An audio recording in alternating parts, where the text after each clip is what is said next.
السلام عليكم ورحمة الله. اخواتي وحبايبي عاملين ايه؟ يا رب يا حبايب قلبي تكونوا بألف خير بإذن الله.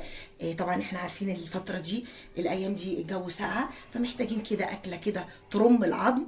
هي فيها قيمة غذائية عالية جدا وفوائدها يعني جميلة جدا، وكمان حلوة قوي قوي كده لما نشرب شوية الشوربة بتاعتها في الجو الساقعة ده.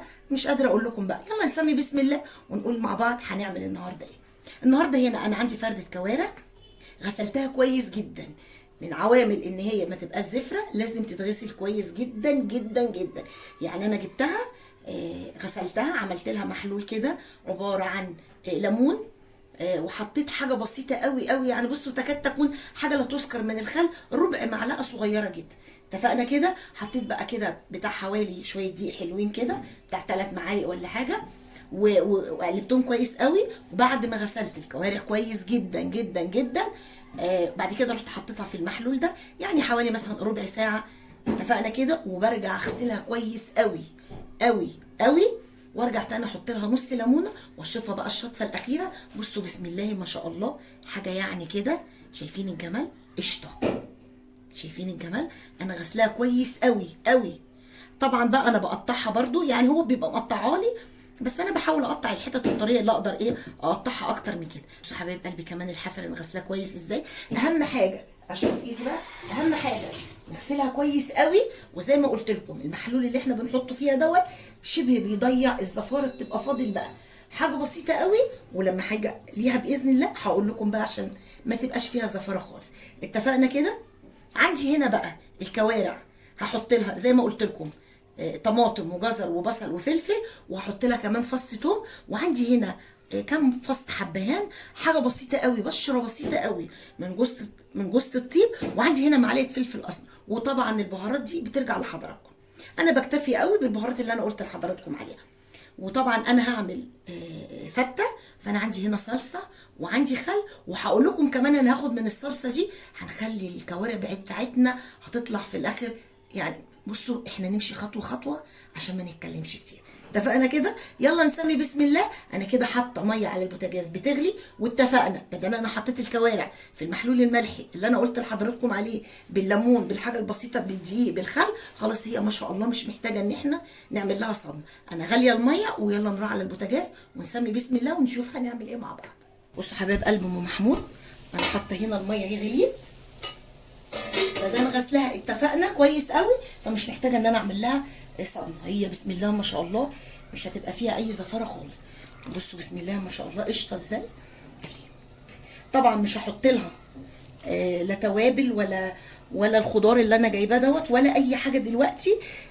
زي ما قلت لكم بتبقى لسه برده فيها تركه بسيطه كده. هتطلع ريم، الريم ده لو ما هيطلع اول ما هبدا هشيل الريم منها، هنبقى بقى كده خلاص قضينا على اي زفاره فيها.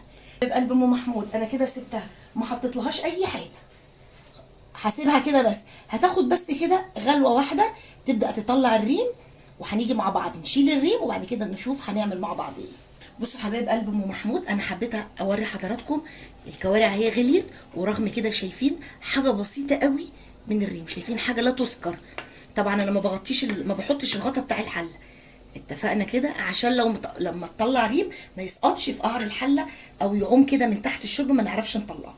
اتفقنا كده. بصوا غاليين حاجه يعني لا تذكر اهي، مش محتاجه. بصوا والله حاجه بسيطه جدا. ده ليه؟ عشان احنا غسلناها كويس قوي ورجعنا حطيناها في المحلول اللي قلت لحضراتكم عليه. يعني بالظبط مفيش تاني، انا مش شايفه ان في ريم تاني. هي ما شاء الله حلوه قوي كده. اتفقنا كده. هبدا بقى احط الحاجات اللي انا قلت لحضراتكم عليها. ادي قرن الفلفل والجزر والبصل وفص ثوم واحد. اتفقنا كده.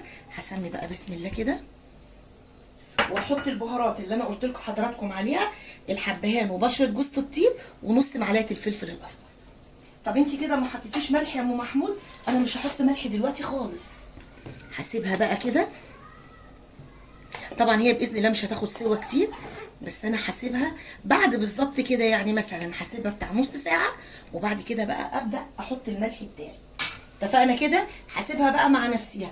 طب الشوربه بتاعتها ابتدت تقل، هزودها تاني. هغلي الميه السخنه، ما نحطش عليها الميه ساقعه او من الفلتر خالص او من الحنفيه خالص. لازم نسخن الميه ونحطها عليها، لان لو حطينا ميه اللي هي من الحنفيه او من الفلتر بتخليها بتجلد، بتاخد وقت طويل معانا قوي قبل ما تستوي. فانا هسيبها بقى كده وابدا احط الغطا عليها، ابقى اغطيها كده، مش اغطي للاخر قوي عشان ما تفرش. واول ما الميه بتاعتها تبدا تقل زي ما اتفقت احط لها ميه سخنه، هسيبها تستوي خالص، ويلا مع بعض كده بقى نعمل الايه الصلصه. بصوا حبايب قلبي، انا حطيت هنا معلقتين زيت، وهبدا بقى كده احط حته التومه بتاعتنا الحلوه دي، فته يعني توم. اتفقنا كده، نحمرها بس، ومش عايزه التوم يحمر قوي لانه عاده بيمرر يعني. هو ايه، نوطي على البوتاجاز كده، نحط بقى الايه البهارات بتاعتنا. هنحط غاليين، هحط هنا كده معلقه فلفل اسمر، كمان هحط معلقه كزبره ناشفه، وهقلبها بقى كده تقليبه حلوه. وهحط لها قالب مائي، حابين مفيش مشكله، عايزين نكتفي بملح بس برضو مفيش اي مشكله. ودي قالب فلفل اسمر، مش عايزه اكتر قوي في البهارات يعني، هتبقى عشان طعم الثوم يبقى باين اكتر. مش البهارات الكتير قوي بتغير طعم الثوم يعني. اتفقنا كده، هي حلوه قوي كده، ومش عايزين برضو اتفقنا نحمرها قوي، التومه بتبقى احلى كمان. شايفين بصوا التومه عامله ازاي. بصوا حبايب قلبي، حط بقى شويه خل كده محترمين. هسيب بس التومه كده تاخد من طعم الخل اهو، دقيقتين 2 بس، حلو قوي كده. ونبدا بقى، انا الطماطم عندي ما شاء الله حلوه، اتفقنا كده، فمش محتاجه ان انا احط لها صلصه.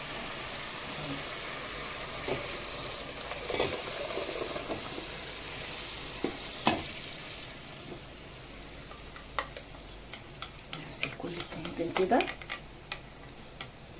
بس، حلوه قوي كده. بصوا حبايب قلب ام محمود، حلوه قوي كده، والريحه مش قادره اقول لكم. حطينا طماطم، يبقى على طول لازم نحط معلقه سكر. اتفقنا كده، معلقه حلوه هي صغننه. هقلبها بقى كده تقليبه حلوه بس، حلوه قوي كده. وهنغطي بقى الصلصه بتاعتنا. بصوا حبايب قلبي، انا حبيت اوريكم الكوارع ما شاء الله، بصوا الشوربه بتاعتها حلوه ازاي. انا هسيبها بقى كده تغلي مع نفسيها، هوطي بس عليها البوتاجاز، بس مش زي الرز يعني، اوطيه نص يعني زي ما بنظبط العين كده في النص، لا منها عاليه قوي ولا واطيه قوي، واسيبها بقى تستوي براحتها. انا كده لسه ما حطيتش الطماطم، اجيب بقى الطماطم واحطها مع حضراتكم. مبقتش احط الطماطم الاول مع البصل عشان الطماطم بتتهري على طول. هبدا بقى كده احط الطماطم اهي، واقلبها بقى تقليبه حلوه كده بس ما شاء الله، وهسيبها بقى تستوي مع نفسها. واحنا عملنا الصلصه، وانا ممكن اعمل الرز عشان ما اطولش على حضراتكم، اللي هو الرز الابيض العادي كده بحته سمنه بلدي.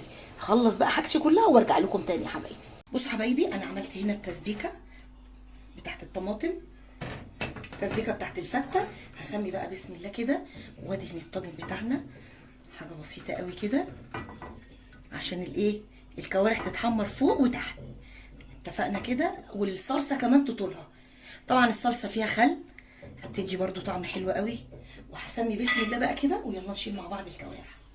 هبدا بقى انشل الكوارع بالراحه ما شاء الله. بصوا استوت خالص ازاي، فتحت حتى من بعضيها ازاي.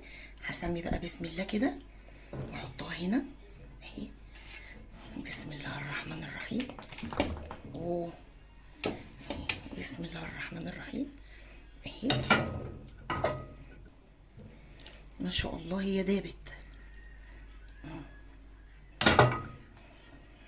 بصوا حبايبي، هي المفروض انا عندي فردة كارع واحده. اتفقنا كده، هنعمل نصها كده ونعمل النص التاني كده. للي ما بيحبش عليها صلصه يبقى ياكلها بالشوربه بتاعتها. بصوا ما شاء الله الشوربه دسم خالص ازاي. هدهن بس وشها وبعدين احطها في الفرن، ويلا نكمل هنعمل مع بعض ايه. بس انا حطيت حافر كمان، واحط بقى ايه شويه صلصه تاني كده. لقيت الصلصه كتيره حلوه قوي، لو اتغمست هتبقى طعمها حلو قوي، هتبقى واخده من طعم الكوارع كده ما اقولكمش بقى. بس يعني انا قلت كفايه شويه الصلصه اللي موجودين دولت للفته، ونستغل شويه الصلصه التانيين. حلوين قوي كده. ايه رايكم بقى في الجمال ده؟ حطها بقى على الشوايه ويلا نرجع نشوف هنعمل ايه. بصوا حبايب قلبي، انا حطيت هنا حته زبده، احط بقى عليها حته تومه، واحط عليها كزبره بسيط قوي. احط عليها كده معلقه كزبره، واقلب بقى التومه الحلوه دي. الله على الريحه، حلوه قوي كده اهي. شوحها بس شويه كده، واحط لها بقى شويه الخل، نص قرن فلفل، واللي طبعا مش حابب مفيش اي مشكله اهي. هشوحها بس ايه تصفر معايا. انا قلت ان انا ما بحمرش التوم بقى. بسم الله. احط العيش المحمص بتاعي.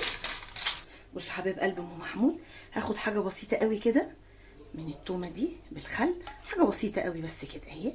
عارفه يا ولاد بصراحه ربنا يعني اذا كان اللي انا صورته ده مش عارفه، التليفون فصل مني. عامه انا حطيت هنا معلقه واحده بس من التوم بالخل اللي انا عملته. طبعا انا حطيت على التومه حطيت معلقه خل، اتفقنا كده. وانا حطيتها وحطيت معلقه شوربه بس، انا مش عايزه شوربه كتير.